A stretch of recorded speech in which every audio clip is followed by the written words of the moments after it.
Cuando tengamos la comunicación con el doctor Víctor Rosenthal, es el médico especialista en medicina interna, enfermedades infecciosas, control de infecciones y epidemiología hospitalaria. Es el fundador y presidente del Consorcio Internacional de Control de Infecciones Nosocomiales. Vamos a estar hablando con él. Ahí está, estamos en contacto. ¿Cómo le va, doctor Rosenthal? Un gusto saludarlo. Hola. Hola, ¿qué tal? Buenas tardes. ¿Cómo le va? Muy bien. ¿Y ustedes? Muy bien. Doctor Rosenthal, ayer muy bien, muchas gracias. Me alegro. Ayer tuvimos la posibilidad de charlar con usted acerca en CNN Radio y la verdad que nos dejó en algunas cosas preocupados. Y entonces queríamos que la gente por ahí tuviese la posibilidad de que se aclararan algunos temas. Lo primero es, porque se ha hablado mucho sobre los asintomáticos. ¿Los asintomáticos hoy contagian o no contagian? Contagian. ¿Contagian? Sí, correcto, contagian. ¿Y cuál es la forma de evitar el contagio entonces con las personas asintomáticas? Bueno, hay varias medidas. Una de ellas es el aislamiento que se viene haciendo desde hace más de 80 días en Ciudad de Buenos Aires, pero hay otras medidas igualmente eficaces. Cuando te respondí que contagian, te puedo ilustrar un poquito más. El 80% de los pacientes con COVID son o asintomáticos o leves, o sea que no se nota la infección. Hay 15 trabajos científicos que han demostrado que los asintomáticos han contagiado gente. Algunos estudios se hicieron en Alemania, otros en Singapur y en otros diferentes países, pero está totalmente confirmado que los asintomáticos contagian. Yendo a las medidas principales, son 5. Es el barbijo, llamado actualmente tapabocas, después discutimos si es el nombre correcto o no. Es la higiene de manos, la desinfección, la distancia entre los individuos y la ventilación. Esas son las 5 medidas. Doctor Rosenthal, desde que se declaró la pandemia y particularmente desde que los argentinos estamos involucrados en el asunto, han habido cuando menos modificaciones, lo pongo así, o definiciones que han ido evolucionando con el tiempo por parte de la Organización Mundial de la Salud de los sintomáticos. ¿Usted está de acuerdo con esas modificaciones? Porque generalmente nos han llevado a ciertas confusiones. Primero tenían determinadas características, después tenían otras, luego se sumaron otras, desaparecieron las primeras. ¿Cómo es la historia? Bueno, se divide en 6 grupos clínicos: asintomáticos, presintomáticos, leves, moderados, severos y críticos.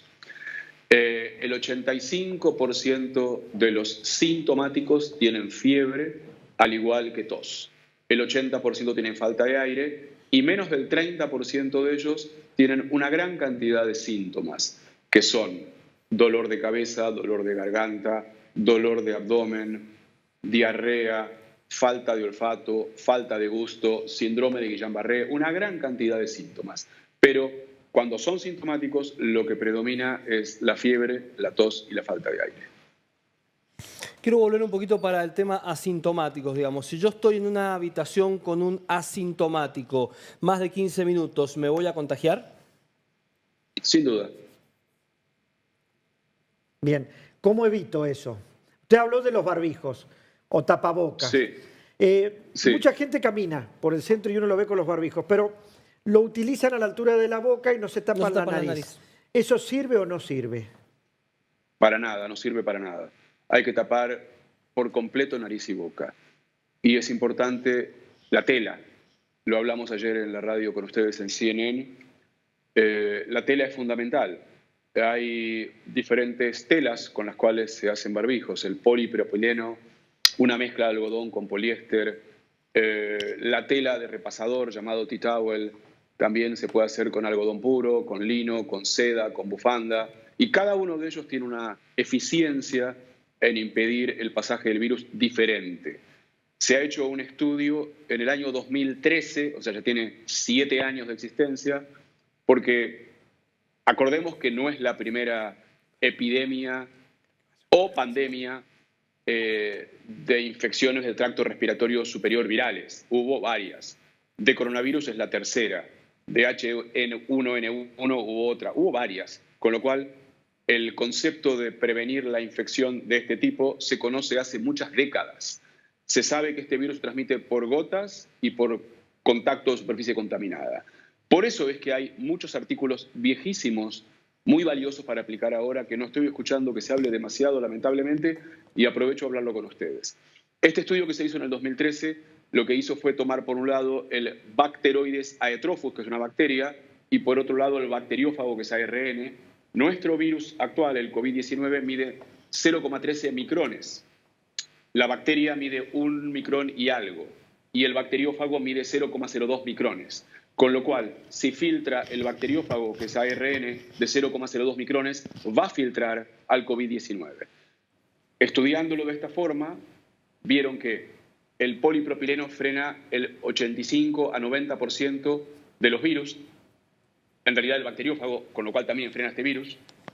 El 70% de los casos es frenado con uno hecho con tela de repasador de cocina o con una mezcla de algodón y poliéster, 65 y 35, 65 poliéster, 35 algodón, con algo llamado funda de almohada antimicrobiana que tiene impregnaciones de plata, eso es 70% eficaz, 60% es para el lino o una funda de almohada común, obviamente convertido en barbijo, 50% es para la bufanda, la seda, y eso incluye los pañuelos de seda, y 50% también es para...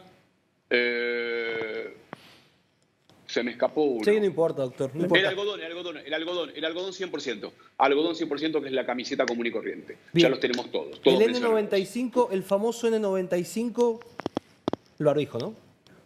Sí, el N95, N95. vamos a aclararlo muy bien.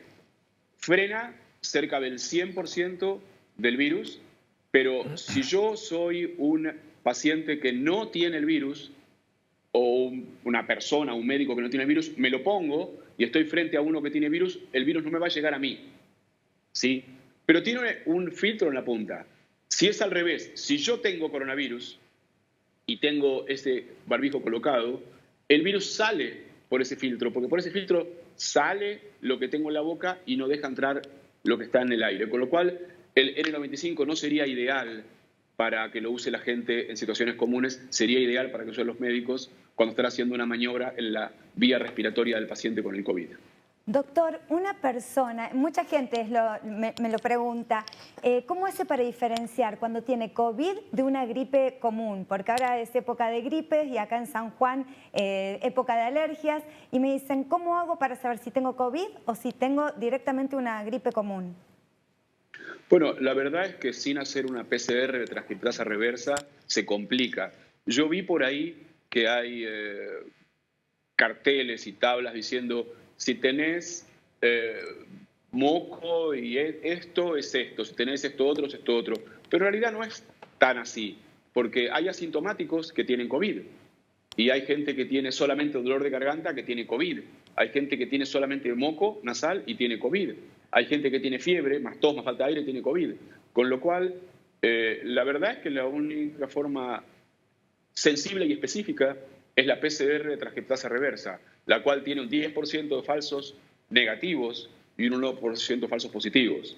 Ahora, si vos haces el test de la IgG, que es en sangre con IgG midiendo, en realidad se llama de los anticuerpos, que mide IgG, IgM e IgA, vos podés detectar anticuerpos que aparecen luego de 1 semana a 3 semanas de comenzada la enfermedad, con lo cual no te sirve para el diagnóstico de enfermedad presente aguda, te sirve cuando ya tiene 1 semana, o 2 semanas, o 3 semanas, o ya se curó. Con lo cual caemos nuevamente en la PCR. Yo le hago la última pregunta por mi parte. El presidente de la Nación dice que se están duplicando los casos en forma más rápida y que por ahí deberíamos volver a esa cuarentena inicial, al menos en Buenos Aires y en Ciudad. ¿Eso es posible hoy? Bueno, a ver, como tiene muchas aristas la respuesta para tu pregunta. Yo podría decir, ¿es necesario? Yo diría que no es necesario. ¿Hay alternativas? Sí, claro. ¿Se están implementando?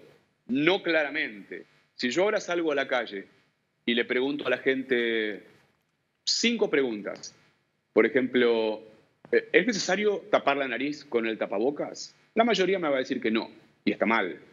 La tela del tapabocas es importante, la mayoría me va a decir diferentes respuestas.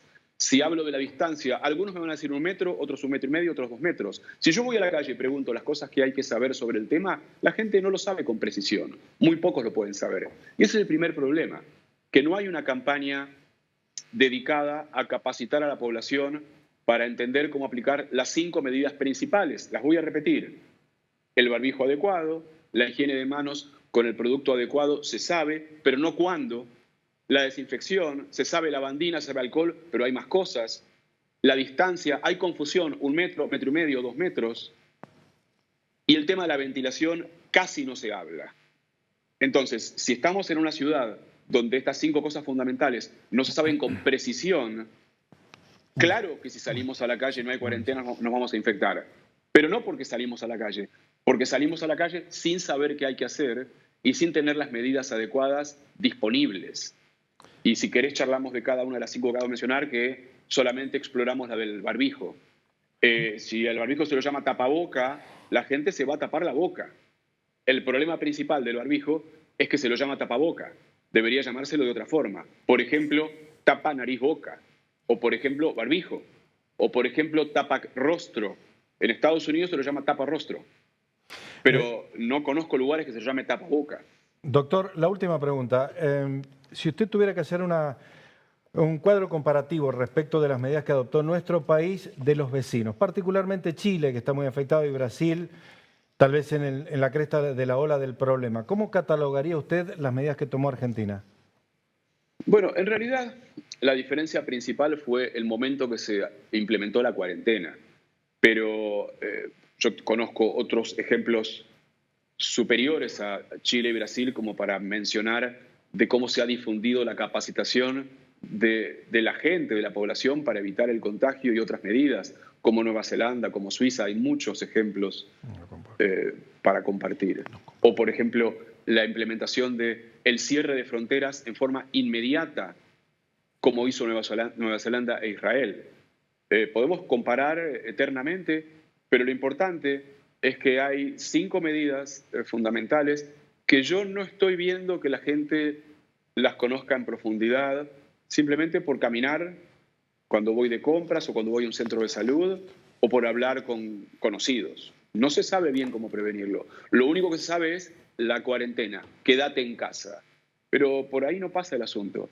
Pasa por aplicar las medidas de control para que la gente pueda volver a trabajar, por el daño que tenemos económico, social, psicológico, que no vamos a detallar porque todos lo conocemos.